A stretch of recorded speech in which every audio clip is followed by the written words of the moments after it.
Hello everyone, this is Prachi and most welcome to this channel. और आज इस video में मैं आपके साथ डिस्कस कर रही हूँ बिहार एस्टेट यानी सेकेंडरी टीचर एलिजिबिलिटी टेस्ट का आपका पेपर 1 और पेपर 2 के लिए नोटिफिकेशन आउट हो गया है। सो इसमें एग्जामिनेशन में आपका क्या एग्ज़ाम फॉर्मेट रहता है, कितने आपके नंबर ऑफ़ क्वेश्चन रहते हैं, ऑल ओवर सारी चीज़ें हम इसमें डिस्कस करेंगे वीडियो में। सो वीडियो के एंड तक बने रहिएगा। मैं आपके साथ इस चैनल पे कम्प्लीटली ऑथेंटिक इन्फॉर्मेशन शेयर करती हूँ विद ऑफिशियल नोटिफिकेशन के साथ। सो इसी तरह की जॉब्स अपॉर्चुनिटी या फिर आपकी किसी भी टाइप की अपडेट, चाहे वो आपकी कॉन्ट्रेक्चुअल बेसिस हो या permanent, time to time update को लेने के लिए वीडियो को लाइक ज़रूर कीजिएगा एंड चैनल को सब्सक्राइब ज़रूर करें।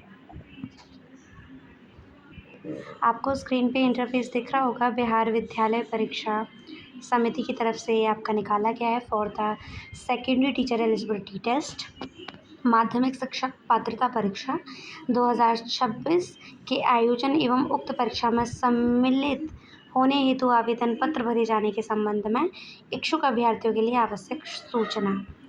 तो फर्स्टली यहाँ लिखा हुआ है दैट एस्टेट 2026 में सम्मिलित होने वाले अभ्यर्थियों एवं सभी संबंधितों को सूचित किया जाता है कि माध्यमिक शिक्षा विभाग बिहार के पात्रांक एस्टेट 17 जिसमें आपका -2/2026 में आपका दिनांक 11 अगस्त 2026 को प्राप्त निर्देश के आलोक में माध्यमिक कक्षाओं के लिए निर्धारित पाठ्यक्रम के अनुसार पेपर 1 व पेपर 2 एस्टेट के लिए आपका एग्जामिनेशन कंडक्ट कराया जाएगा, जिसमें आपका एग्ज़ाम फॉर्मेट रहेगा। संरचना इसमें लिखा हुआ है।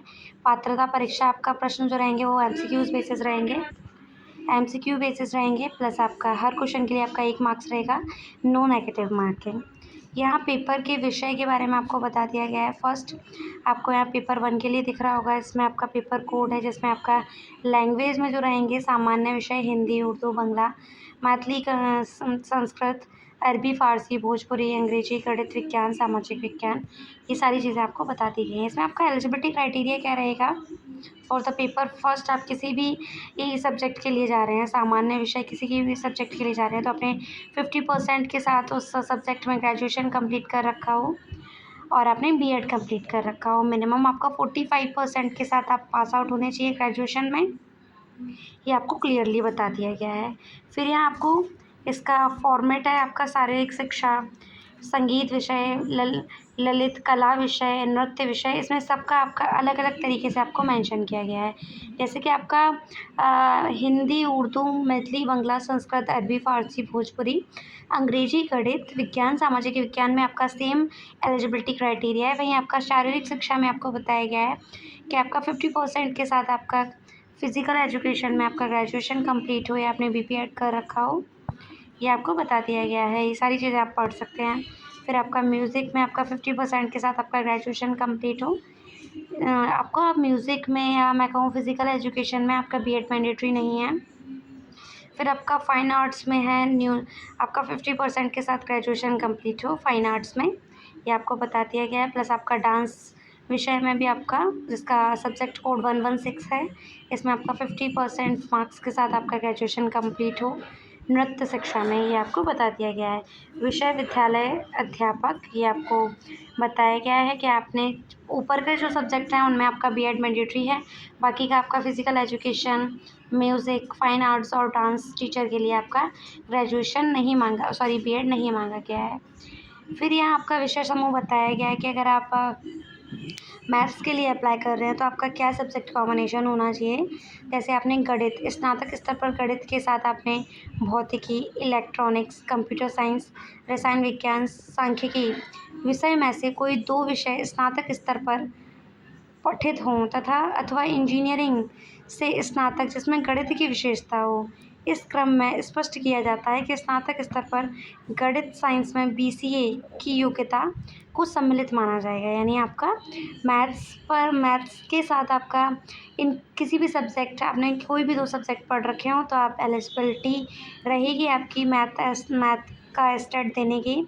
उसी तरीके से आपका साइंस के लिए बता दिया गया है कि आप स्नातक स्तर पे अपने जंतु विज्ञान, वनस्पति विज्ञान, रसायन शास्त्र विषय में पाठित हो अथवा इंजीनियरिंग से स्नातक जिसमें विज्ञान की विशेषता हो, जिसके अंतर्गत उपयुक्त विषय के अलावा बायोटेक्नोलॉजी या माइक्रोबायोलॉजी को भी समाहित किया जाता है।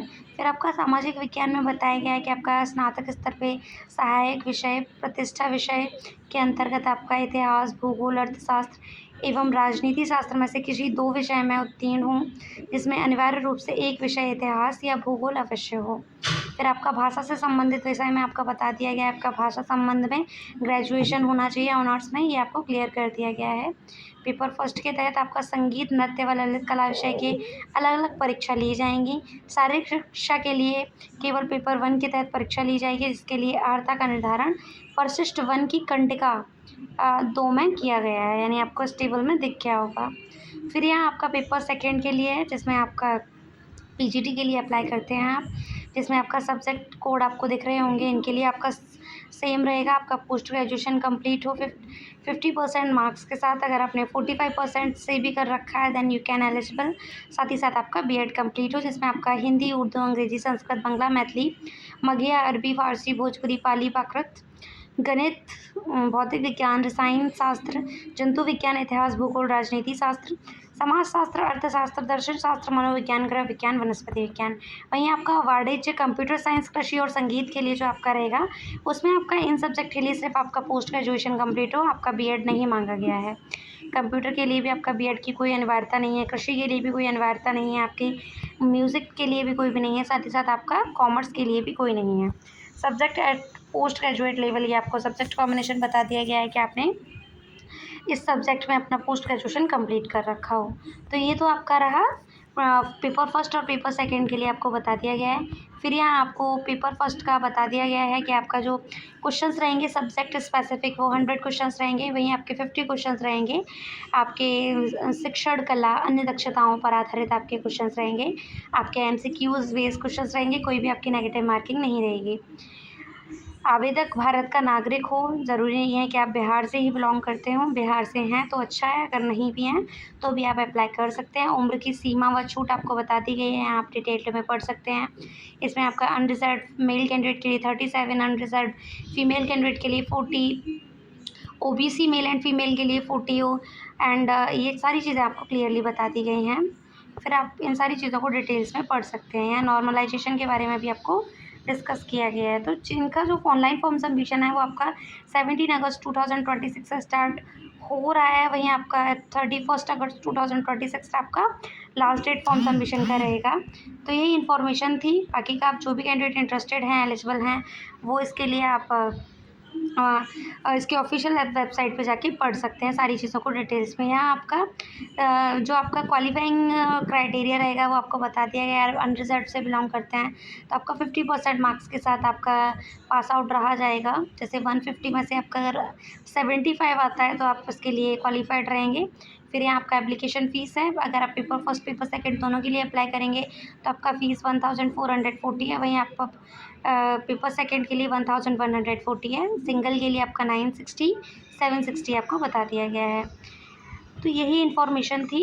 आई विल सजेस्ट यू कि जो भी कैंडिडेट इंटरेस्टेड हैं, एलिजिबल हैं, इसकी ऑफिशियल वेबसाइट बिहार पीपीएससी पे आप इसको पढ़ सकते हैं।